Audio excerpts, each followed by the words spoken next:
Perfect. Thank you.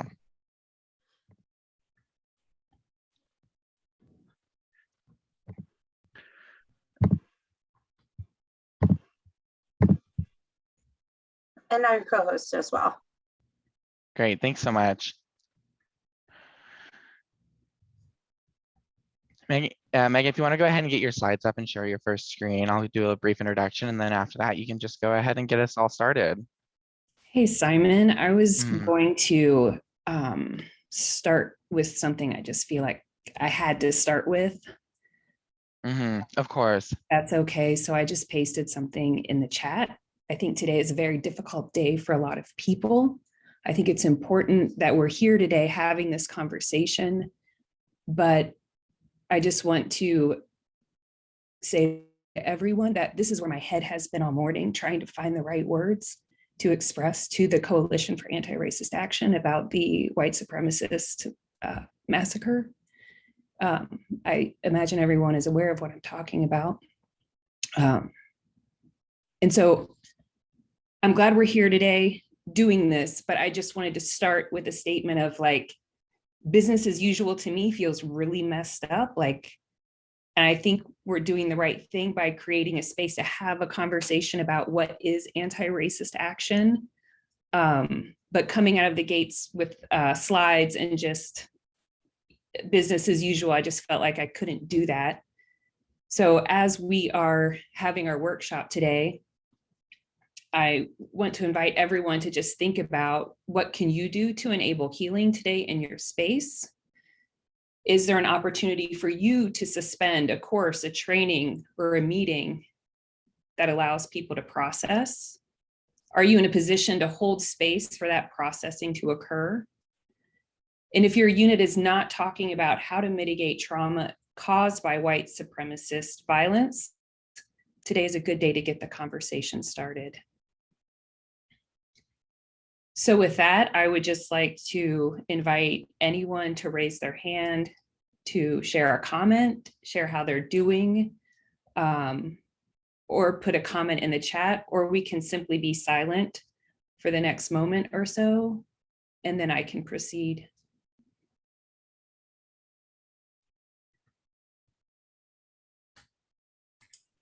You know, I had a thought last night. I mentioned earlier I was at the Who concert, and they did a lovely job of paying tribute to the, I forget if it was 10 or 11, I think it was 11 people that were killed in 1979.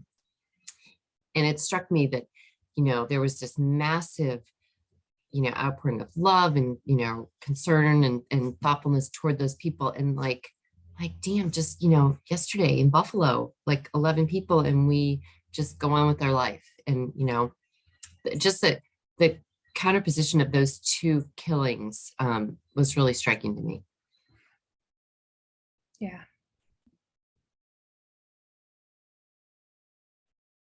I appreciate you saying that, Jane.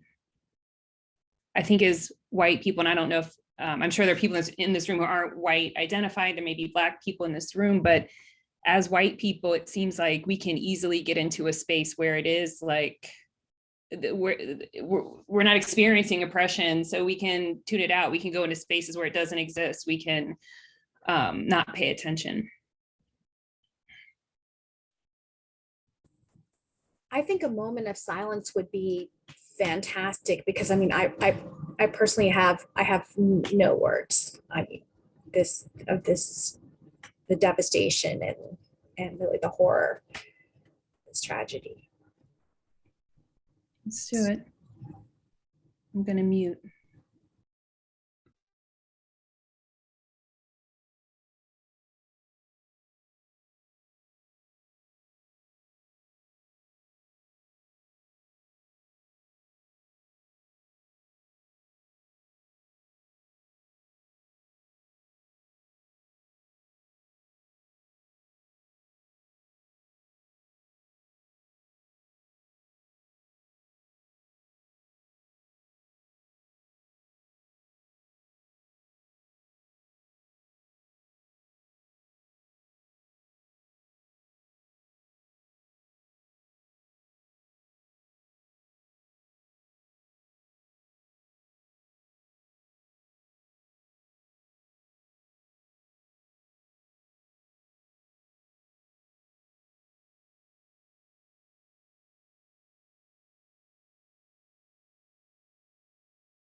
right, Simon.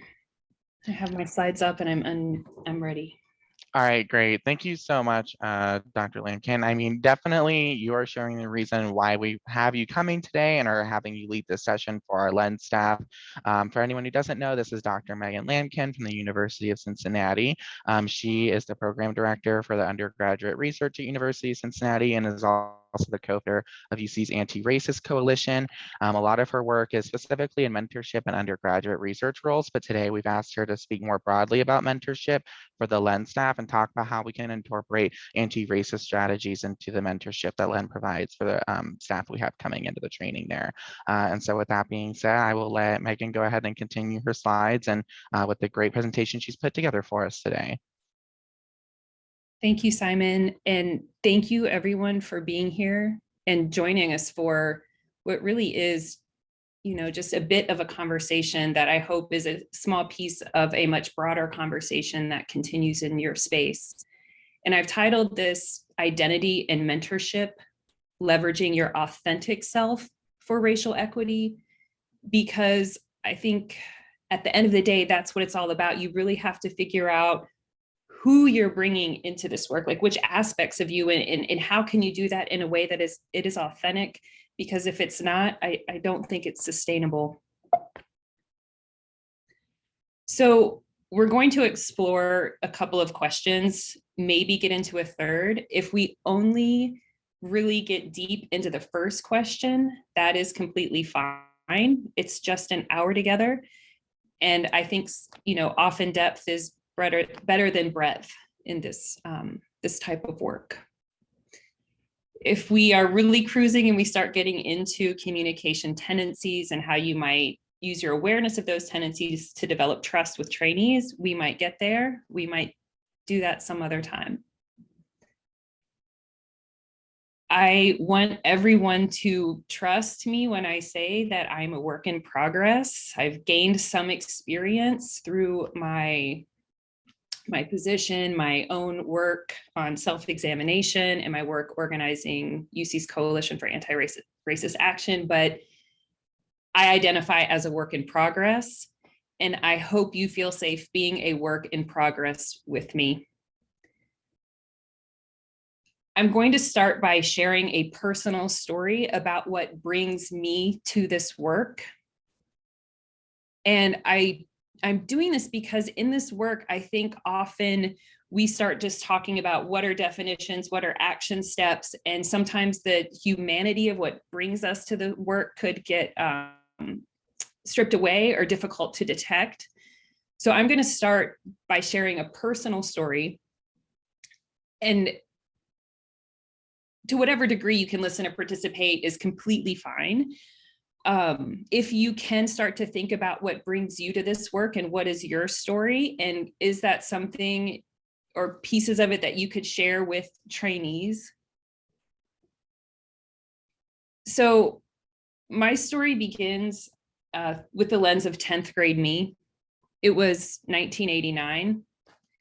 And my parents had just moved, well, my family, we had just moved from a Black and white integrated working class neighborhood to a suburb that was, I see now, built to accommodate the next wave of white flight. My new school was a sea of whiteness. On the surface, it felt safe and polite and orderly. But under the surface, there was an undercurrent of anti-Black racism, all forms of isms. We had them all. We had the homophobia, the sexism, everything was there, right? But in this case, my thoughts were about race because I'd really come from this, you know, race in your face kind of environment. And now I was in a space where racism was different. It was harder to detect. It was jokey. It's like simultaneously existed and did not exist. And I wrote an essay about it for a 10th grade English class. I called it Closeted Racism. I got an A on that essay, but it was never discussed. For 30 years, the next 30 years, I would spend in predominantly white spaces. Race was not discussed. In 2010, I started a PhD in biology at UC. Given the location of the institution, I expected to encounter a racially diverse faculty and student body, and I did not. For the first time, I learned the phrase predominantly white institution and learned that PWIs were common, even for institutions positioned in predominantly Black communities. At the beginning of my time at UC, the University of Cincinnati police fatally tased 2 Black men who were perceived to be threatening, Kelly Brinson and Everett Howard. I had no idea it happened. No one in my spaces talked about that. In 2013, someone made a racist cartoon featuring 2 Black administrators, including the first Black dean of the College of Arts and Sciences and another Black dean hired for recruitment and retention. I remember people talking about it like, oh, it wasn't that racist, or yeah, it was in the paper. Yeah, there's this cartoon going around, but we didn't talk about it. In my spaces, we talked about science. In 2015, as I was focused on graduating and everyday people with cell phones were increasingly revealing the breadth and depth of anti-Black racism and police brutality in the United States, I was up in the lab, right? And you were probably up in your spaces. And in July of 2015 of that year, UC police fatally shot Samuel DuBose, who was pulled over for driving without, was it a front license plate, a rear license plate? I don't remember. And again, in spaces I occupied, some things were said, but there was no real discussion. Elsewhere on campus, a student activist group called the Irate 8 demanded UC do better. They presented a list of demands to the president and board of trustees, and they produced a 5-minute video to help people understand what it's like to be Black at the University of Cincinnati. The video is called Irate 8, Let Us Help You See. It's easy to find on YouTube. I encourage you to watch it. It's powerful. The next year, I graduated, and the university hired me to, quote, broaden participation in undergraduate research. Prompted by my new role, I embarked on a journey to understand really what limits participation. And I learned that systemic racism, as well as the other isms, affect who enters and who advances in research roles.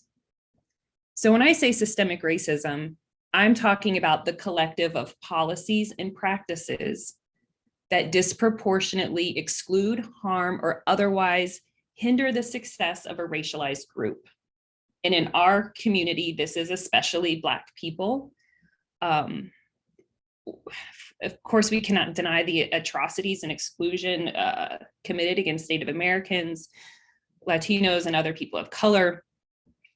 But in this community, we are a predominantly white institution, a predominantly Black community with a history of anti-Black racism that begins at the founding of this institution as an institution for white girls and boys to get an education, as were the words by Charles McMicken through his bequeathment of the land.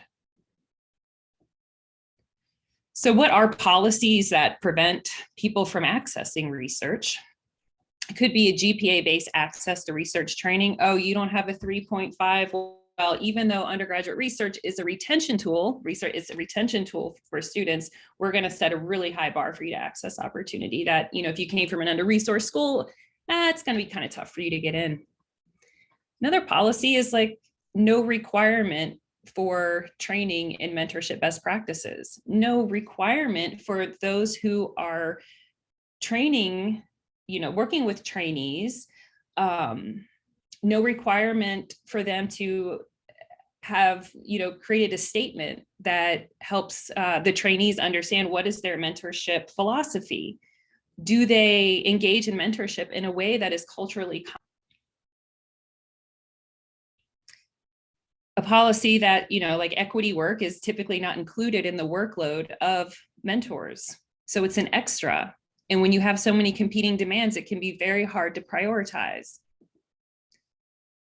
And so when you have policies that create an environment where practices are so common and widespread and normalized that disproportionately exclude or otherwise hinder the success of Black people, such as, colorblind ideology, biased hiring, advocacy and promotion decisions, even if it's not intended, microaggressions, conversations about race becoming uncomfortable, lack of accountability for racial harm, we end up socially reproducing these kinds of environments where Black people don't feel safe entering and navigating them, potentially, especially on a day like today, when maybe white people carry on as business as usual and don't create space for healing.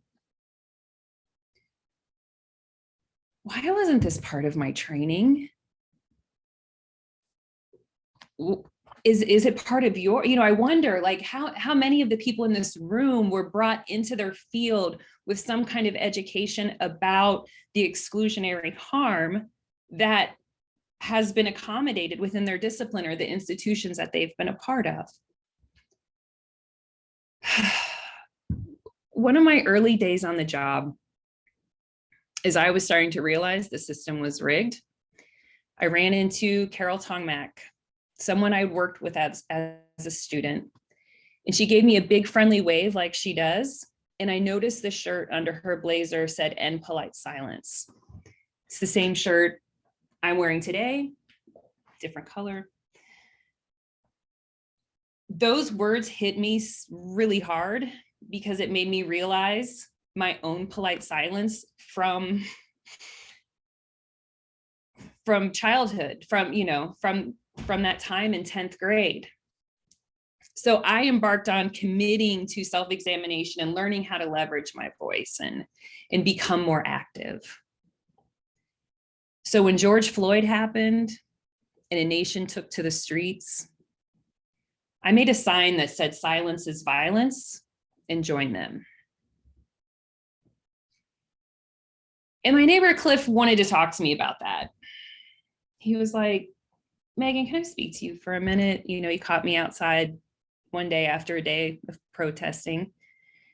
He said, what are you doing taking to the streets? And I was like, what do you mean, Cliff? And he was like, "Look, you didn't get that degree for nothing. You need to take to the pen." See, Cliff watched me sweat through 6 years of working on that PhD, half the time not thinking I was going to make it, but really, really pushing. And he realized more than I did that those 3 letters, that PH and D, gave me a level of influence that I didn't realize I had. And I wonder, if I could take to the pen. So I took to the pen. I'll tell you about that. But I wonder, is there a role through which you could take to the pen? Have you thought about how can you leverage your influence to create change in your space, to start to illuminate something that you see as causing disproportionate harm, and start thinking of, okay, what are measures we can take to produce change? What came out of me was a pledge to dismantle white supremacy within ourselves and our institutions. It was inspired through work I had been doing through the Me and White Supremacy workbook created by Layla Saad. At the time when this came out, I thought, what's a role through which, what would I write? Who would care? And then I'm like, okay, right. I'm co-chair of our department's Equity and Inclusion Committee. People are writing statements. Maybe I could write, this could be a statement from our division. Well, our division rejected that statement. They were very uncomfortable with the language, and we ended up going with a statement that was more along the lines of thoughts and prayers. But I think if you're in this space, I think the thoughts and prayers statements, like, they just don't carry weight. It's really hard to have for those words to have meaning. But do these words have meaning? Well, that's what Carol Tongmack asked me when I showed her the pledge. She said, "So what? People sign a pledge, then what?" She said, "Is this a moment or a movement?" And I had no experience organizing movements. I looked up, I Googled how to organize a movement. But I knew that it had to be some kind of movement that really built on the movement that Black people had been leading all along, since the 1930s at the University of Cincinnati, when there were substantial Black people on campus to begin organizing. They began organizing for racial equity. And the dominant white majority remained politely silent, if not having a hostile response. So this pledge ended up becoming the organizing framework for UC's Coalition for Anti-Racist Action, which is identified as a cross-campus network of staff and faculty doing work to support calls to action by Black-led organizations at the University of Cincinnati, including the Irate 8, the Black Roundtable, and other Black faculty organizations, and Carol Tong Mack's movement to end polite silence. That shirt she was wearing that was hers, that she created during her healing journey after coming to campus one day and seeing her featured in that cartoon. Could you imagine showing up to work and someone makes a cartoon of you, mocking you as if you're not supposed to be there, as if you're going to cause the university to become less of a quality institution just by being there? So the things that bring me into this work are the realization that this is no time for polite silence. I think we're all at a stage where we hopefully can recognize the forms of oppression and how they work against Black people in predominantly white institutions. They can be very hard to see, just like they were when I went to that all-white school. It's hard to detect and people don't talk about it. And so I just ask you to think about, if someone were to ask you, why are you wearing that shirt? Or what brings you into this work? What would you say? Before we get into more directed discussion or reflection on anti-racist action and what that means for mentorship, I just want to pause for comments or questions. Anything in this moment that anyone feels comfortable sharing. We're just going to take a pause.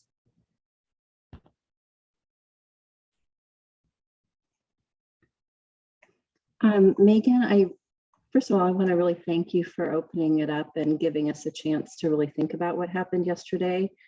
I have to admit, I heard what, in the morning and was devastated, not just because it was another gun massacre, the third one this weekend, actually, both Milwaukee and I think California suffered gun massacres. But the fact that this one was so targeted and heinous and hateful, and that this man, you talked about Googling, how do I start a movement? Well, he Googled, how do I kill people who are Black? And it's horrible to even contemplate what creates that sort of drive in someone's mind.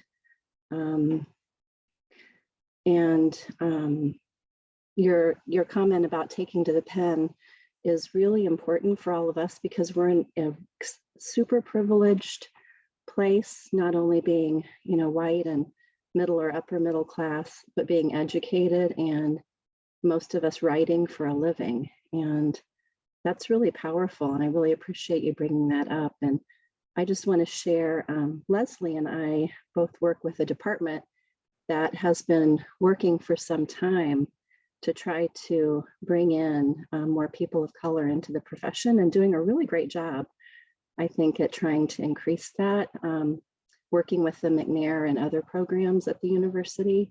And so it's wonderful because I was able to work with one of these amazing students, Lauren Prather, who's a PhD student, and elevate her.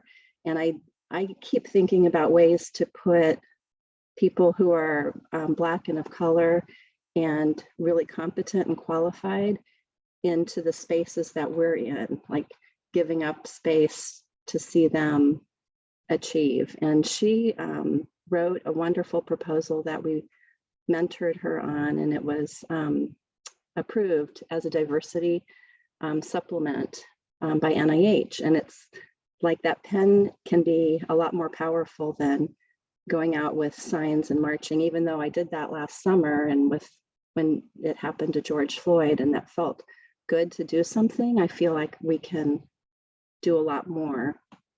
So thanks for challenging us both to think about it more deeply and to do more. Thank you, Lisa.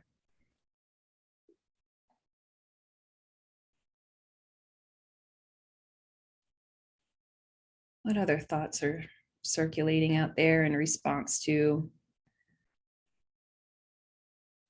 things you might have heard while I was sharing my story, or things you might have been reading or exposed to over the weekend?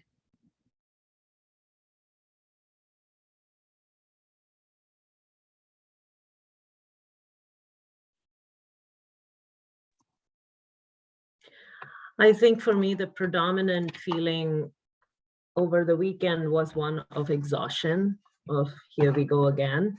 I really appreciated also you kind of anchoring all of this, your journey and your experiences and your learnings to something so close to home. So it's not, it really takes away that the shield that people tend to draw over their eyes of, oh, it happens far away. It doesn't happen here. It doesn't happen in our community. And to hear these examples and hear these experiences of things happening right here in UC, I think that really just does truly hit home in a very, very powerful way. So thank you for making it that personalized. Yeah. Maybe you've heard of the white supremacist group Patriot Front.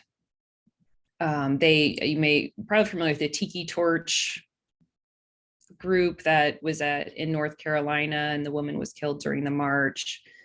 Well, they reorganized as Patriot Front, and they came to UC. They stopped by, or at least they stopped by long enough to put up a bunch of Patriot Front stickers. It was while we were on break.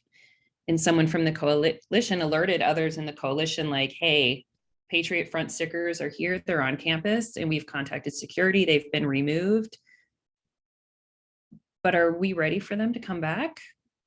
What are we going to do? In Philadelphia, so Patriot Front, what they do, their thing is flash mob style protests. So U-Haul rents them their cars, and they pile up in cars. They have a standard uniform of khaki pants and black collared short sleeve shirts and what are those things called? Those neck gaiter things that come over their eyes, and sunglasses and a hat. And now they carry plastic shields. And they have a manifesto about not being replaced. Jews will not replace us. Blacks will not replace us. Mexicans will not replace us. And they arrived in Philadelphia. I think it was last summer, in mass, right? They unload quickly. They don't get permits or announce that they're coming. They just unload, and then they march, saying phrases to support their manifesto. And in Philadelphia, people were ready. They had a network of people who showed up in that space and yelled at them to get out and told them they weren't wanted, and they climbed back in their vans and they left. That's what we need here. We need to drown out those voices, physically in person when you're able, but also by taking to the pen and making sure people know where you stand. If your members of your group were to join the Coalition for Anti-Racist Action, you could get your "And Polite Silence" t-shirts from Carol Tong Mac's webpage, wear them on certain days of the week, demonstrating some solidarity, continuing to, as Lisa spoke of, creating spaces for Black colleagues to come into the space and create opportunities for more training to increase diversity and representation in your unit. Absolutely. It's happening here. It's happening all around us. Yes. How to join the coalition. Yes, I will. It starts with a pledge to organize for racial equity, and towards the end, I'll post that in the chat. Yeah. Thank you so much, Megan, for giving us this space to think about this. I think about, we have this horrific moment of violence that is causing a lot of people to stop and pause. But I also think that there are just, the experience of racism for many people is a day by day, minute by minute experience. And it's that constant, the constancy of it. I mean, I think about Black friends who have been accused of stealing. I think of going to restaurants with Black friends and seeing them mistreated.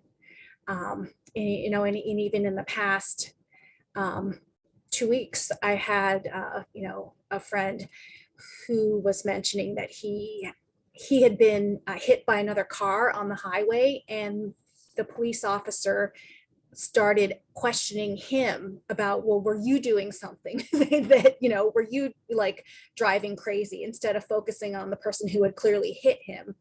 And then another friend whose son had was having a psychotic break, and she had to call the police because of what he was doing, but she was terrified that the police were going to kill him. So it's a day by day, minute by minute thing. And so I like really like the idea of having members of our division, if interested, joining the Anti-Racism Coalition and kind of wearing our t-shirts to show this message, and not just when something really huge happens, like the Buffalo Massacre. Right. Thank you. And this summer, we're going to make pins too, because t-shirts can be hard to wear, but just some way to signal to other people that you're aware of the history of racial trauma at UC. Because again, this is Carol Tongmak's movement.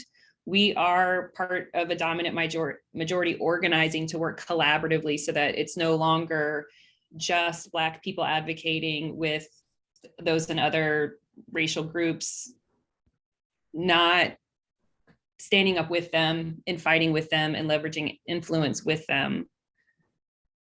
I'm going to paste the website. Our coalition has not, we've encountered interesting challenges, including being Zoom bombed by white supremacist extremists, which was psychologically traumatizing. But we do have permission. We're moving into the University of Cincinnati, has what's called a Center for Racial Healing, racial healing, oh my gosh, my mind is blanking, something in transformation. We're going to be moving into that official center. But currently what I've posted in the chat is our website, which is like really just a library guide created by one of our members who's in the libraries, because UC hasn't, until we are getting into the center, provided us space to exist. Hey, Karen, I see you showing up. Maybe, did you have something to share? Yes, thank you. I was saving the website. So I think that message of taking to the 10 is so hugely powerful that I think about, what I've done in my own life, of course, you think about that, and what I've not done. And that is a big, it's just a huge message. I also am not sure where to go with this, but as you ask for your own journey, so my own journey started way back as a child of the 60s, and I can think of 4 key events in my life that led me to the place where I am today.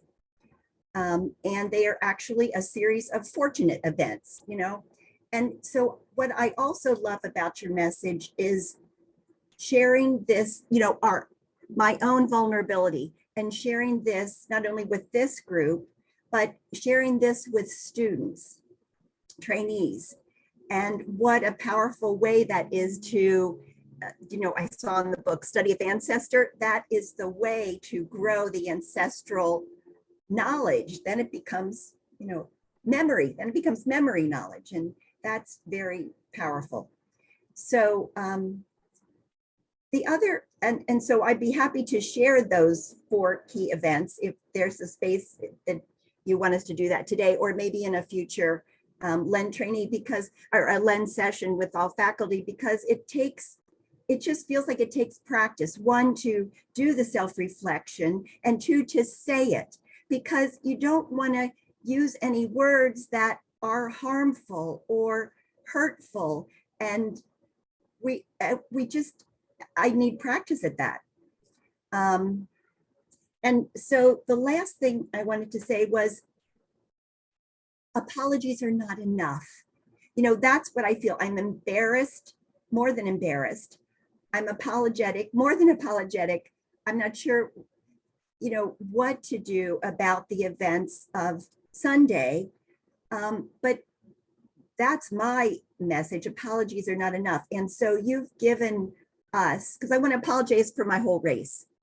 And you've given us a direction, I think, to go. That and other sessions we've had where it's be part of the movement, take to the pen, speak up, don't be silent. So I really appreciate that. And it does take just continual self-reflection. My self-reflection didn't start until I was in my PhD program. That is the God's honest truth. It didn't start until then. It was so delayed in my development. But Absolutely. Yeah, self-reflection is key. And I appreciate you asking that question about when is the appropriate time to share that, the story, about what brings you to this work. And me sharing today was really intended to give you a sense of, and exactly as you identified, like that took a lot of reflection.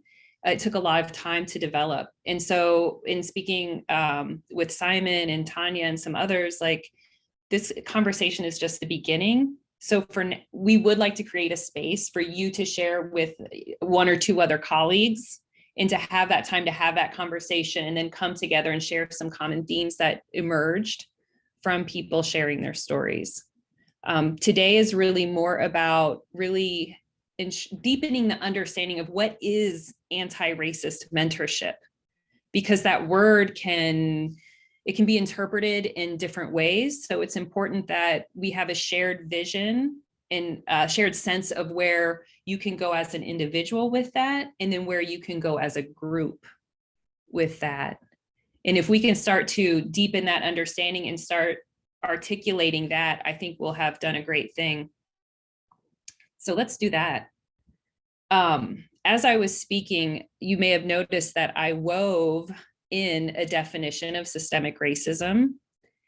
And so systemic racism being the collection of policies and practices that basically create racial inequity to access to the resources that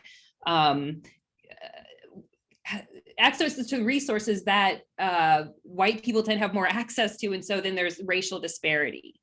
So anti-racist action, what is that? So if racist action is perpetuating those policies and practices that disproportionately exclude, harm, or hinder the success of Black people, what is anti-racist action? And I'll just invite you to type those thoughts and ideas into the chat. What is anti-racism?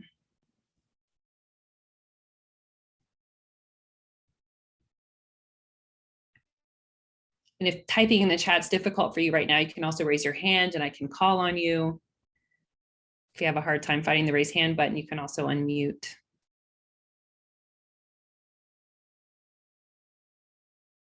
Anti-racism, anti-racist action, what is that?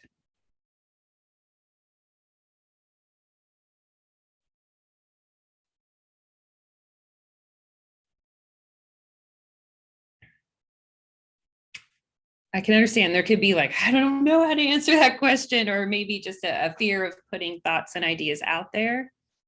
Okay, I'm seeing working to change. There we go, Tanya. Working to change the policies and practices that systematically advantage white groups and disadvantage non-white groups. Absolutely.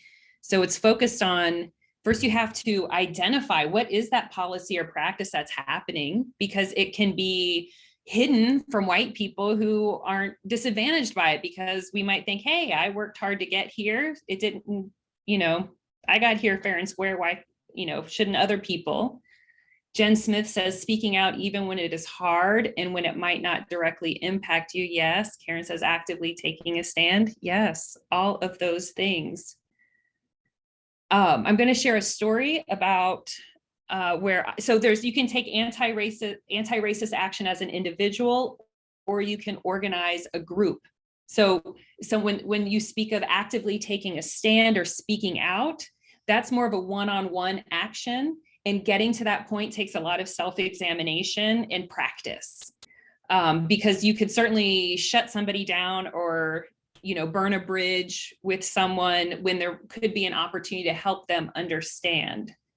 I'm seeing more comments in the chat. Acknowledging racism. And yes, thank you, Simon, acknowledging it, being transparent about it, talking about it. And that goes with all of the isms. And that also helps, you know, there's sort of a group that thinks, you know, I don't want to feel guilty for this. This is not my responsibility, you know, as a white person. But it's not about that at all. It's about understanding the truth of our history that got us here today and created these big racial disparities, and then working against that, working to change things. Just like you said, Simon, taking action to dismantle the policies and practices and lifting up non-white voices and actions. Absolutely. It is all of those things. And I'm going to share a story of when I took a one-on-one action with a faculty member, and it was very difficult. And it speaks to the thing where you hear people say, well, I'm not racist. Are you talking to me like I'm racist? You know, if you're like, what, are you so virtuous? Are you just so amazing that you're just beyond not racist? You're anti-racist? Like, that's so much, you know, I don't know, more holy or whatever. And the instance was, I was using UC's research directory. I don't know if you know that resource where you can like search by topic. I use it all the time with students to help them find mentors. And this student was interested in going to graduate school and studying feminist psychology. And, oh, could we find someone who does that? And so I did a search, and the first thing that popped up I saw was the full spell N-word. Now, having been in situations where I was Zoom bombed, where the white supremacists basically flooded the space with full spell N-words and other really psychologically fracturing things, I thought, oh my gosh, maybe someone infiltrated the research directory. Why is this on this English professor's profile? And then I pointed it out because I was like, hey, this is here. This is horrifying. We're going to do something about this. I'm shocked that we're witnessing this together. I'm going to investigate. And what I found out was it was in a book title that the professor had written about. And so I thought, oh, and then I learned that there are a lot of white professors who, when they're teaching in English arts or something like that, and there's an art, you know, creative product that has the full spell N-word in it, that white professors will say the full spell N-word in spaces, as if it's not causing disproportionate harm to the Black students and other students of color in the room. To them, they're upholding the correct title or something. So I reached out to this professor, said, hey, this is going to be awkward. I know you don't know me, but I had this situation with a student and this is what popped up. I understand that you wrote about this book, but would you consider changing it to N-word? Like, to me, it seems harmful to Black students and could deter them from wanting to attend UC just seeing that word in the research directory. And she said, are you suggesting that I defy the entire convention that's upheld by English professionals in the nation and world? And so we kind of had this back and forth. And then she said, I feel like, she was basically like, I feel like you're attacking me and you're calling me a racist. And I said, look, I don't, except for in extreme cases where someone's like identifies as a white supremacist, we're not talking, racism is not a fixed part of anyone's identity. what we have to do is we have to together keep asking ourselves, is this thing that I'm doing causing disproportionate harm?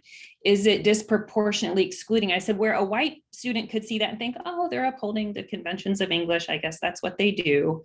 A Black person could get a signal of like danger. Like, who are these white people who feel so free to just use that word? And aren't they aware of the trauma that it's caused? Like, it's two different experiences. Frankly, she wasn't going to change it. So then I had to take anti-racist action another way. So if one-on-one it doesn't work, then you have to think, okay, well, within a group of people, how can we have collective action? So I and another coalition member went to the dean of the College of Arts and Sciences and had discussions. And so they ended up working with the faculty member to get that to change. And as a next step, we're working on developing a framework for faculty, because right now we have no policy, right? No policy is policy. No measure is a measure, right? So working to create, you can't create a policy because there's all the free speech stuff, right? So they have all the legal right to say it, but what is their purpose, and are they wanting to cause that harm? And if so, then we need to make sure everybody knows that that's what they're choosing to do, is to create racial harm, and then maybe affect them another way. So as you get into this work, those are some of the things you can face. It can be very helpful for this group to convene regularly to share instances like that and explore how can we address something together, because this is not work you can do alone. You really need people working together. So you've all had great definitions of what is anti-racist action. So then I'm posing the next question of, what is anti-racist mentorship?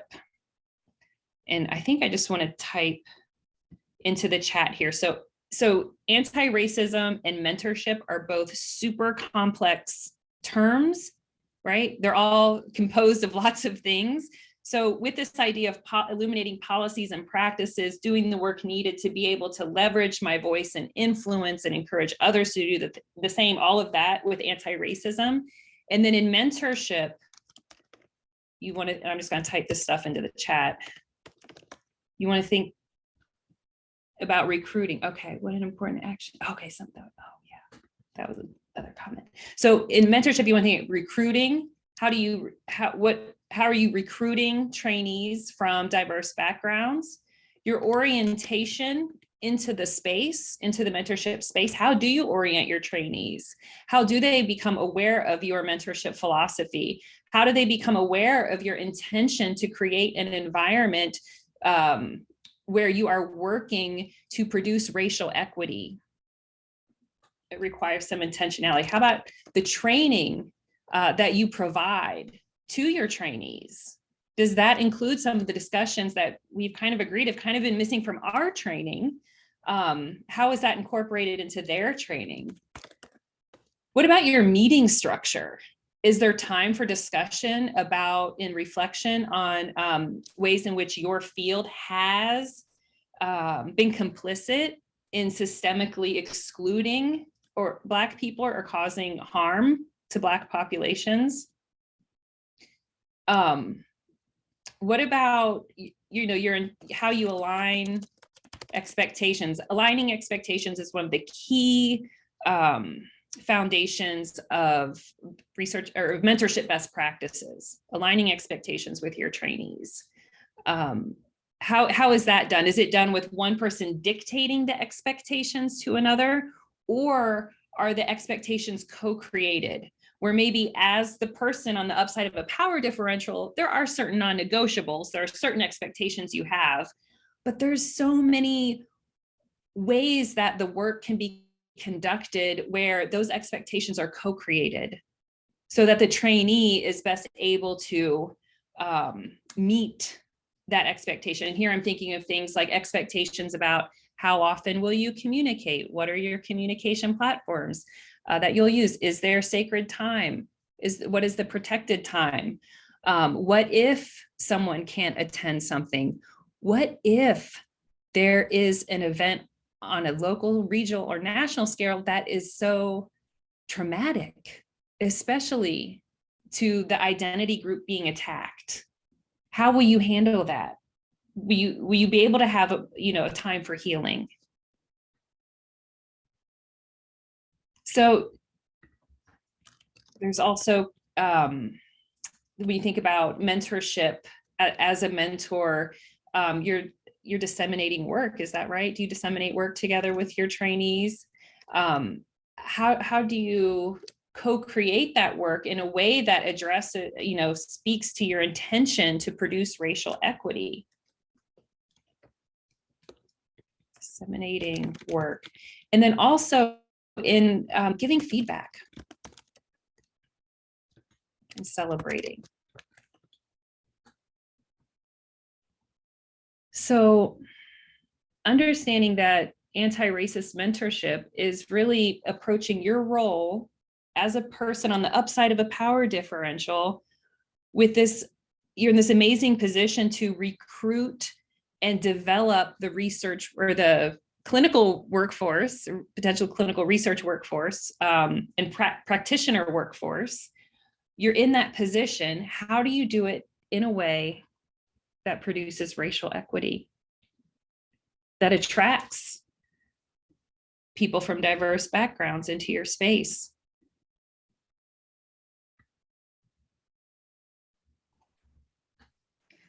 That's a really great question, I think, for us to get really in depth in each of our professions and really think about. Because although we really want to see more diverse fellows, I think we've really struggled in some professions, and I will say in audiology, we've really struggled to get more diverse applicants. And I would love to share ideas with other professions who have seen some success in this area about how do we actually do that and reach out to other, universities to invite applicants and to make them know that they're going to be welcome and that this is something we really care about and that we're genuine about. It's not just another, I feel like there's been a lot of DEI activity that feels like it's just, making that statement.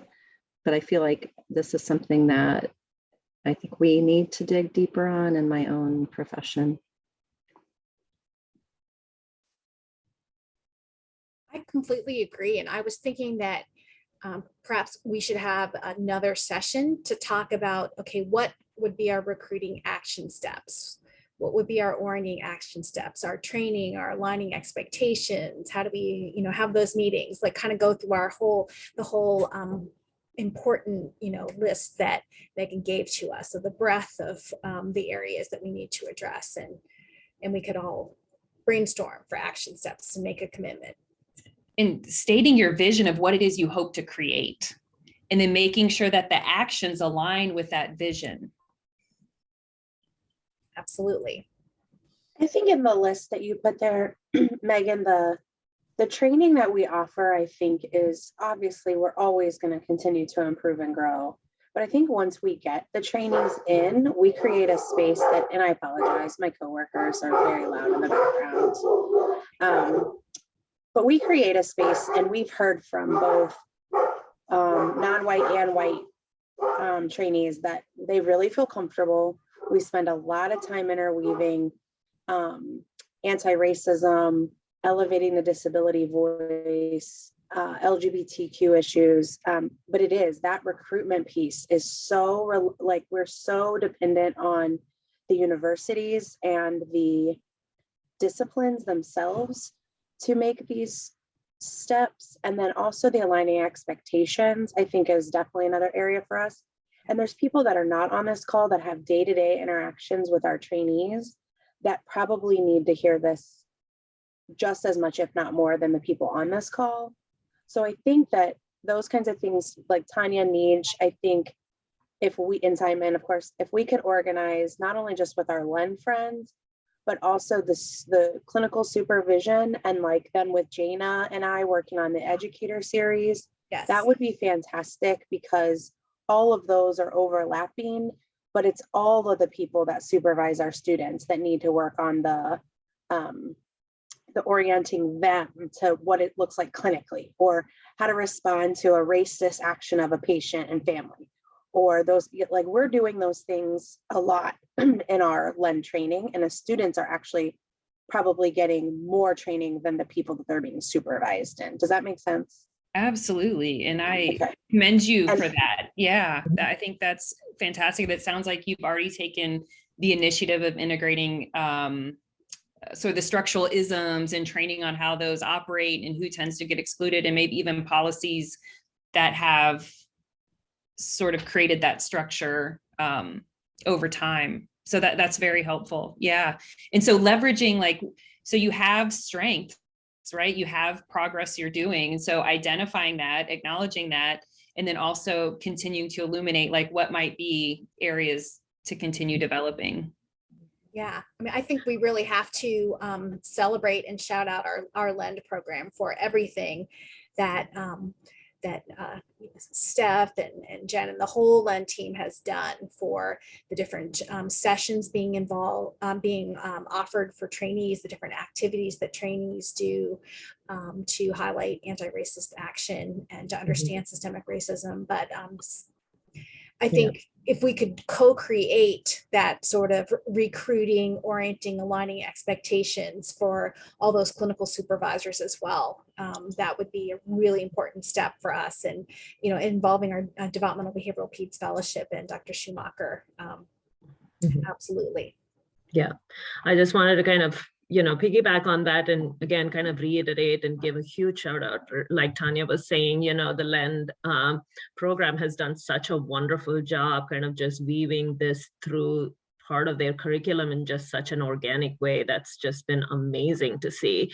And Steph, I'm really glad you brought that up in terms of, who are the other people not on this call that need to hear this, right? And I think that we've realized as we've been planning for these meetings and trainings and coming up with our wonderful guest speakers like Megan, that, as we are kind of like meeting with them to plan, we are like, hey, actually, you know what, like, I feel like this other group also would very much benefit from this training, right? Whether it's, other supervisors that are, especially supervisors within a clinical role, absolutely, where they're having day-to-day conversations with their trainees about interacting with patients, and how much of their conversations are even about what do you do when you have patients who are racially, ethnically diverse from you? What do you do if you have a patient who is racist and you happen to be an ethnically marginalized provider? And so I don't know that those conversations happen.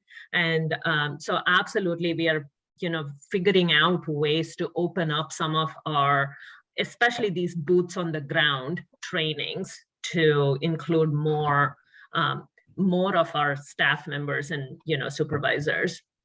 We know that it's a need. And I agree. I loved this, Megan, so far today, and I love that you're coming back in July, because I think that as you were expressing your story, and I was very much aligned with your upbringing, and I was thinking, wow, we are really insulated even at Cincinnati Children's. Yes. And I was looking on Centerlink as you were talking about, I was shocked, honestly, that there is no statement about this weekend on our headline, because typically we do have a very open and anti-racist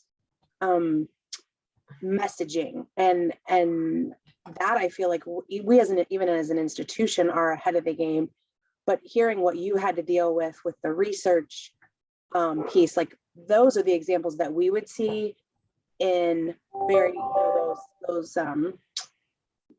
tight spaces where we're working with clinical supervisors or colleagues or patients. And those are the examples that I think could really just propel us even further. But we're very insulated, I feel like. I don't know if others have had that experience, but I feel like I was like, oh, wow, you had those conversations with somebody else in your, like, that is so incredible. Because I feel like that, I don't know that it would happen as freely and openly and like, yeah, openly racist as that was. Like, I'm not going to back down, and I'm going to continue to do this the way. And that just like blows my mind that that's right around the corner from us. And I will share with you that College of Nursing has some people within College of Nursing, not like from the top or whatever, but has approached me like, hey, we have our trainees going into these clinical spaces and being like Black trainees, and white clients or whatever, patients refuse to be treated by them, like, and there's no support system for them coming back. They're just expected to like come back to class, business as usual. So there could be some common themes across the health space. I know it is 11 o'clock. I told you this would be just starting the conversation, as you know, but for you all, I can tell it's an ongoing conversation, and you're making right steps in good direction. I think where you are now is just putting a bit more thought into how you communicate that more broadly and building some structure and organization around that potentially could be a model for others. I did put the link to the pledge. So how do you get in the coalition? You sign the pledge to organize for racial equity. If you sign now, I will add you, but just know that what we do in the summer is the coalition leadership regroups. We modify the pledge to reflect changes or whatever that updates we feel need to be made, and then we recirculate. So if you join now, you're on the tail end of, you know, our efforts last year, and you'll be moving into new stuff, but it will get you on the list to receive information and get buttons and stuff like that. Megan, that the form that you sent, it says we don't have permission to use that. So if you go though to the racial justice resources link that you sent earlier, and you scroll down to the bottom, it looks like the pledge is there. You can read it. You need a UC email address to access it. So if you're okay. using your children's, it won't work. And that's because, look, we know the white supremacists are out there. We don't want them getting it. So okay, so but can we get it to it also if we use that racial justice resources and then we scroll down to the bottom? Oh, okay. you'll be able to read it, but unless you can log in with your use. Doesn't everyone in children's have a UC ID? Unfortunately not. Oh, we got to get you your own organized. We're going to get your own chapter then. You guys should start Perfect. a chapter at children. Okay. I'll provide all the materials. All you have to do is copy them and make them oriented for Children's Hospital. Okay, we'll be in touch about that. Okay. Thank you so much, Dr. Lampkin. This has been an amazing Delightful session, and yes, we are just really excited to take our learnings and go forward. So we will be in touch. And see you back again for part 2 in July. We are very excited for that. Yeah. We'll see you in July. The conversation continues. yes. And please, everyone, if you could provide feedback using the link I sent in chat on today's session, Megan, I'll make sure to share it with you as well. Thank you all so much. And thank you again, Megan. It was a really great session. Thank you. I'll stay on in case anybody has questions. All right. All right. All Hi, right. everyone. Thanks, everybody. Thank you. Megan, this is Jen, and hi, nice to meet you.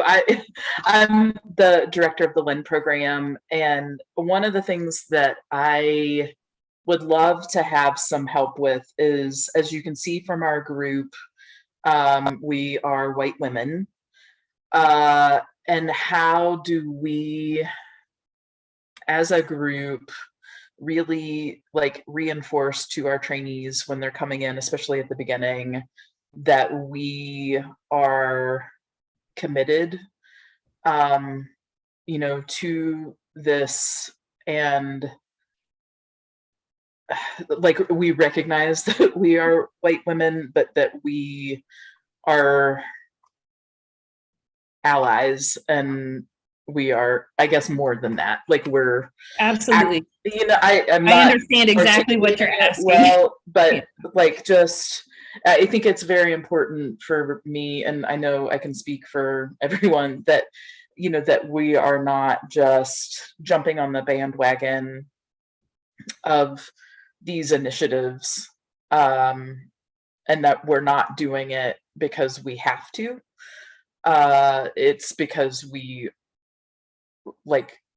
believe in this, and that we want to be doing this, and that it's I'll stop there because I think you know what I'm getting at. I'm having just a hard time so articulating it just with the gravity of the situation.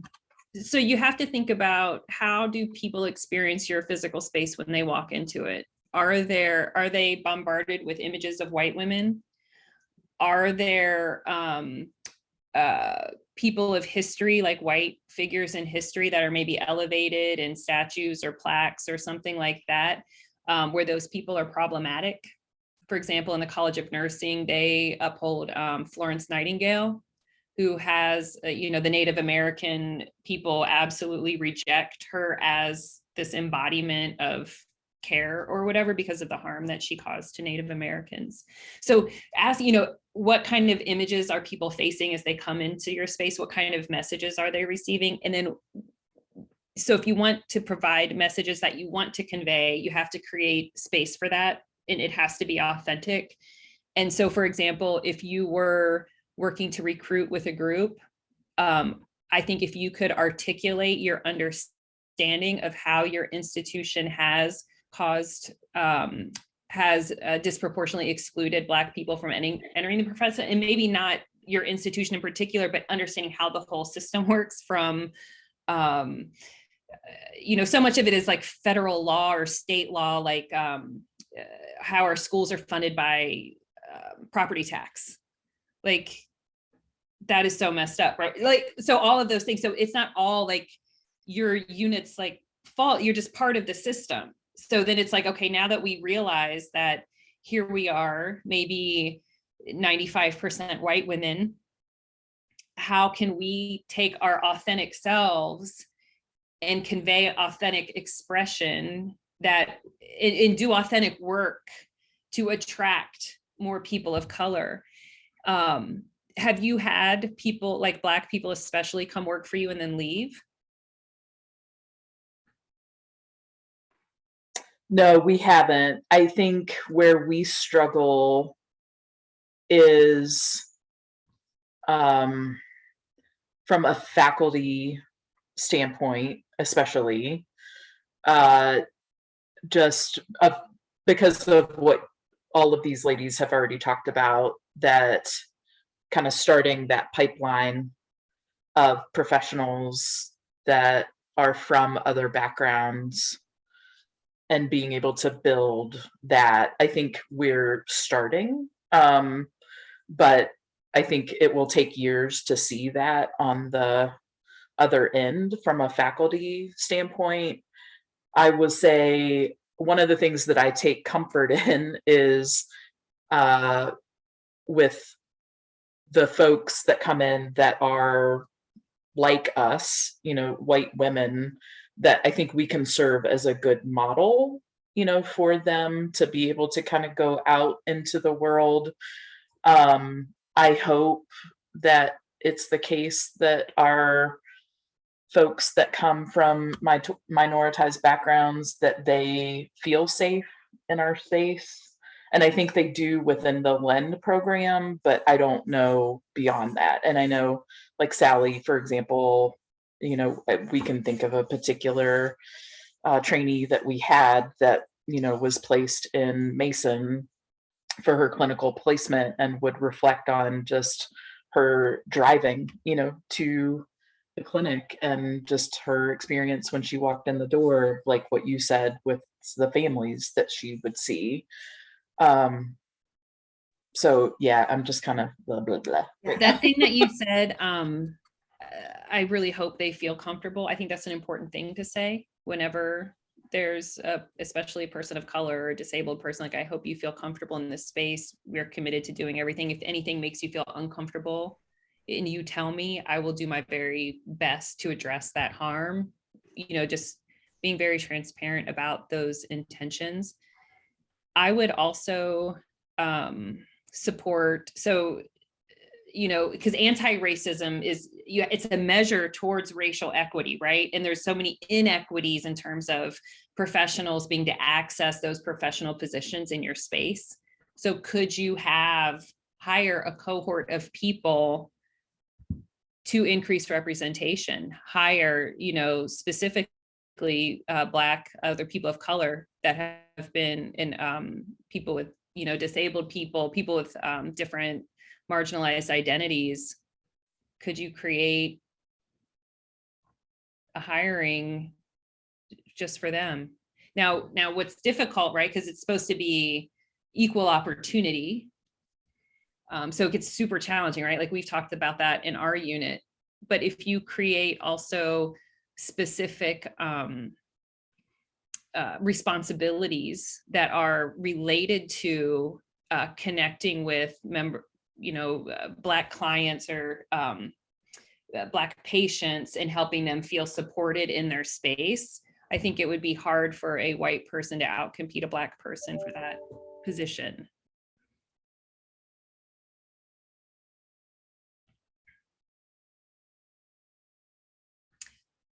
Yeah. Oh, I totally understand people have to go. I just want to be here for any follow-up. Yes, absolutely. Then Megan, we want to be mindful of your time as well. Yeah. Thank you. Yeah. I'll be the last to hang up in case anyone has a question that they're afraid to ask in front of other people. You know what I mean? Like